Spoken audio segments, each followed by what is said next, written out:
Greetings, YouTube. The doctor is in. Dr. Urias Papers here, coming at you with another commentary on Dungeons & Dragons. Don't forget to hit that subscribe button. If you like this video, hit the like button. And if you have any questions or comments, please leave a question or comment. All right. It's another edition of the Doctor's Spell Prognosis, another installment. And we are talking about the first level spell, Identify. We are actually going to give this one a B+. It's not really a combat spell. It's very much outside of combat. It's not even a near combat spell. So, therefore, we're not going to be putting it into the A category. But I think, and I believe that this is one of the spells that it isn't necessarily necessary for, continuity of play. But it is extremely helpful when you have it. So let's go through it. It is available for bards, wizards, artificers, knowledge domain clerics, and forge domain clerics. So there are a wide variety of classes that can use this, which is really important. You will probably have one of these classes in your party. Not necessarily the knowledge of the forge domain clerics, but there's a lot of forge domain clerics that are out there. Now, it's a first level spell, and it's a ritual, which is really important. And if you're a wizard, you need to have this in your spell book so that you don't have to prepare it and you can just cast it whenever. There's a whole list of ritual spells for wizards. The wizards are the ritual kind of gurus because they have that ability where they don't have to prepare the spell to cast it as a ritual. They just cast it right out of their book. And this is definitely one of them. So it takes 1 minute to cast. It has a range of touch. It does require a verbal, somatic, and material component, which is a pearl worth 100 gold pieces and an owl feather, but it doesn't say that this is consumed in the casting of the spell. Now, why do I say that?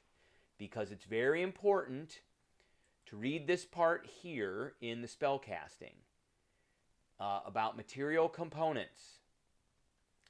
So, if the spell states that a material component is consumed by the spell, the caster must provide this component for each casting of the spell.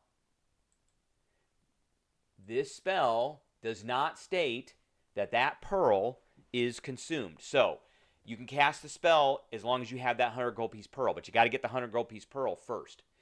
So you choose one object that you must touch throughout the casting of the spell. So, unfortunately, if that item is cursed, you are going to be probably subject to the curse. If it is a magic item or some other magic-imbued object, so that's an important phrase, you learn its properties and how to use them, whether it requires attunement to use and how many charges it has, if any. So, one is you find an unknown object and it's a magic object. You use this spell. You cast it as a ritual, so it doesn't take away a prepared slot. And then you find out everything about it, and you can say, yep, it needs to be attuned. Say it's a Wander Fireball, so it's got 5 charges left. Whatever. The other part of this is that if it's a magic imbued object, so there are a lot of role playing things and story guided things that are in adventures that you can basically just put your hands on and ritually cast this spell, and you'll be able to tell everything that there is to know about that object. And there's lots of magical objects that Dungeon Masters sprinkle throughout different adventures, and it's really important to understand what those do. And this is kind of the key that can unlock this.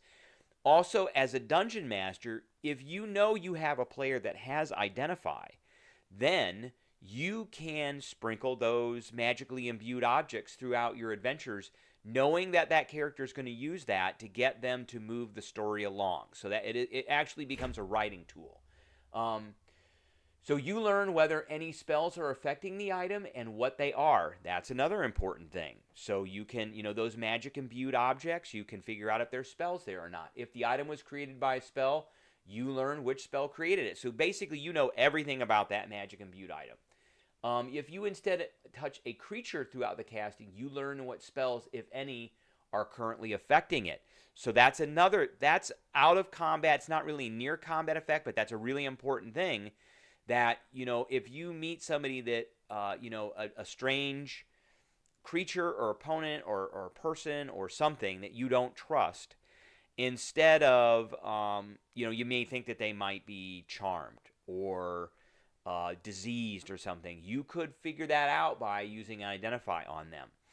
If the source of that is a spell, which is really important, and again, that's a story element that can be discovered by the players. And if you're a DM and you have a player that has this, you can sprinkle those story elements, knowing that player is going to cast Identify throughout. So, I think this is a really important player tool as well as a really important DM tool. All right, that's what I got for everybody today. I appreciate everybody tuning in, and I will catch everybody later.